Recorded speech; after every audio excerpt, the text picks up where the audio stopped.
सूरवीर सरहा जोधाइयस रण मारे लड़ जाना है। सूरवीर सरहा जोधाइयस रण मारे लड़ जाना है। हर घर माँ घर घर माँ हर घर मारे सतनाम धर्म के सादा झंडा लहराना है। घर घर मारे सतनाम धर्म के धर्म ध्वजा फहराना है। सूरवीर सरहा जोधाइयस रण मारे लड़ जाना है। सूरवीर सरहा जोधाइयस रण मारे लड़ जाना है।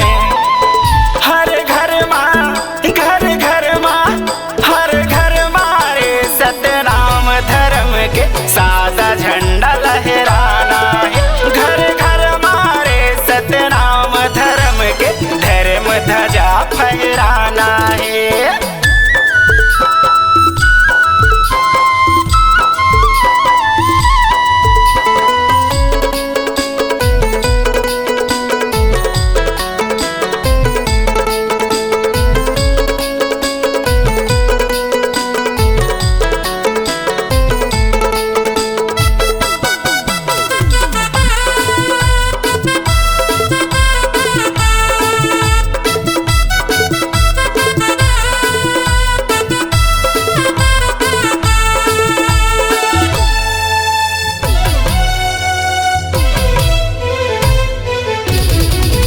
ईटा के जवाब ला पत्थरामा अब रे हमला देना पर ही हक अधिकार बर रे हमला मैदान में अब लड़ना पर ही हक अधिकार बर रे हमला मैदान में अब लड़ना पर ही।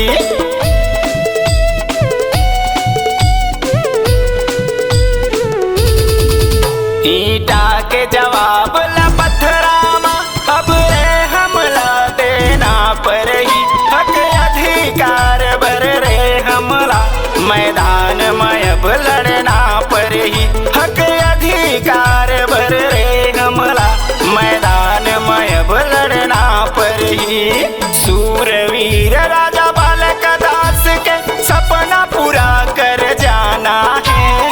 सूरवीर राजा बालक दास के सपना पूरा कर जाना है। हर घर माँ घर घर माँ हर घर मारे सतनाम धर्म के सादा झंडा लहराना है। घर घर मारे सतनाम धर्म के धर्म ध्वजा फहराना है।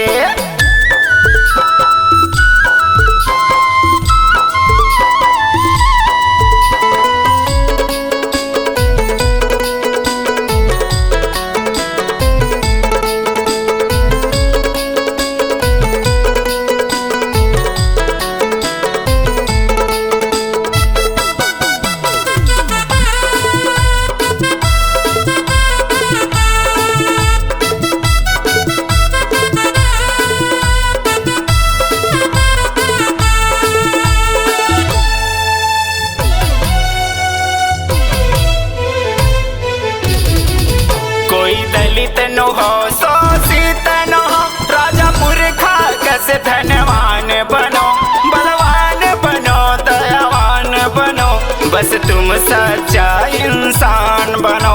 दयावान बनो बलवान बनो बस तुम सच्चा इंसान बनो।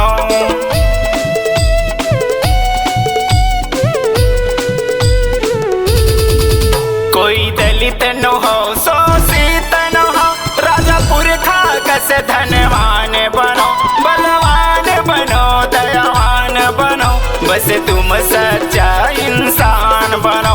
दयावान बनो बलवान बनो बस तुम सच्चा इंसान बनो। नैन दास यौवन जोर दास सजा पहली तोड़वाना है। नैन दास यौवन जोर दास सजा पहली तोड़वाना है। हर घर माँ घर घर माँ हर घर मारे सतनाम धर्म के सादा झंडा लहराना है। घर घर मारे सत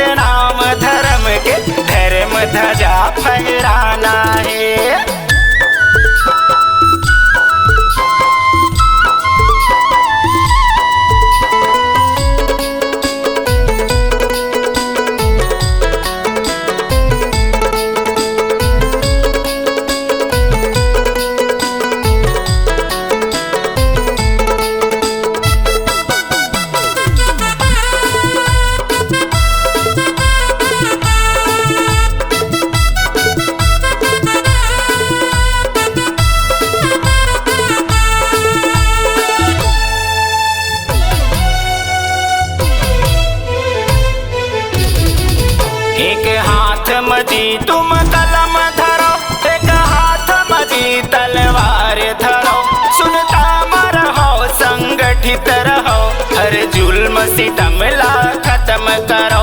सुनता रहो संगठित रहो, हर जुल्म सितम ला खत्म करो।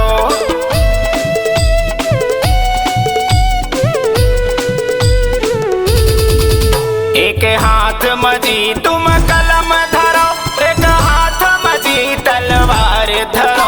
सुनता रहो संगठित रहो, हर जुल्म सितम ला खत्म करो। सुनता रहो संगठित रहो, हर जुल्म सितम ला खत्म करो। हर घर ले रे सतनाम लाल, अब रे हथियार उठाना है। हर घर ले रे सतनाम लाल, अब रे हथियार उठाना है। हर घर माँ, घर घर माँ, हर घर मारे सतनाम धर्म के सादा झंडा लहराना है। घर घर मारे सतनाम धर्म के धर्म ध्वजा फहराना है। सूरवीर सरहा जोधायस रण मारे लड़ जाना है। सूरवीर सरहा जोधायस रण मारे लड़ जाना है। हर घर माँ, घर घर माँ, हर घर मारे सतनाम धर्म के सादा झंडा लहराना है। घर घर मारे सतनाम धर्म के सादा झंडा लहराना है। हर घर मारे सतनाम धर्म के सादा झंडा